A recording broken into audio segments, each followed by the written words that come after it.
5 août 1960, le Burkina Faso accède à l'indépendance, une date gravée dans la mémoire collective. 66 ans plus tard, elle rappelle le chemin parcouru et les sacrifices consentis pour la souveraineté nationale. L'indépendance octroyée depuis 1960, plus précisément le 5 août, on ne peut que remercier et féliciter tous ceux qui sont battus comme de beaux diables. Il faut déjà rendre hommage à ces hommes et ces femmes qui sont battus, en passant par Moro Nabokom, qui sont battus pour la reconstitution de notre pays. Il faut féliciter ceux qui se sont battus pour l'indépendance, même si ça a été resté dans le formel.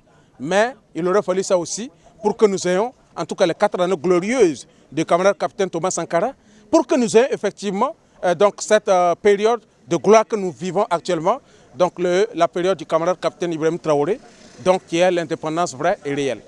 Aujourd'hui, cette célébration prend une résonance particulière. Dans un contexte de révolution, les discours mettent l'accent sur la souveraineté, le patriotisme, la consommation locale et la valorisation des ressources nationales. Une orientation qui nourrit le débat et suscite des réactions diverses. La vraie date de l'indépendance de notre pays avait commencé le 4 août 1983 avec le capitaine Thomas Sankara. Et notre deuxième, malheureusement, ça n'a pas marché.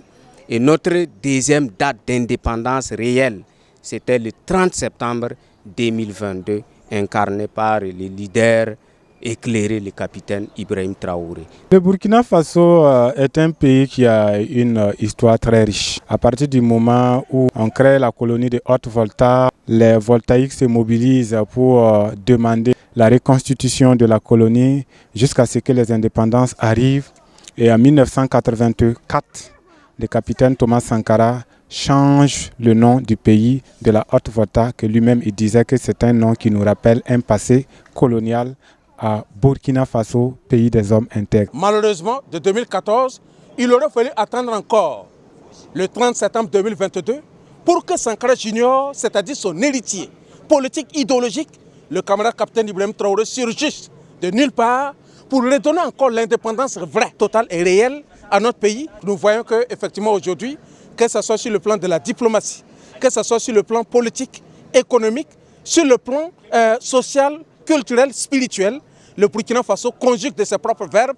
Et nous, on n'a plus besoin que quelqu'un vienne depuis l'extérieur pour venir nous dicter ce que nous voulons. Pour de nombreux citoyens, l'indépendance ne se résume pas aux souvenirs. Elle se mesure aussi à la capacité du pays à relever les défis du présent, notamment restaurer la paix, renforcer la sécurité, créer des opportunités et accélérer le développement. Le 5 août 1960 représente pour moi une date historique pour le Burkina Faso qui brise les règles établies par la conférence de Berlin de 1984-85. Donc c'est une date qui dit aux Burkinabés, qui dit aux Africains qu'ils doivent être engagés pour construire eux-mêmes leur bonheur. Mes attentes, c'est de dire à chacun que quand on parle de souveraineté, c'est le travail. Il n'y a jamais eu un peuple qui a pu atteindre le développement en comptant sur d'autres.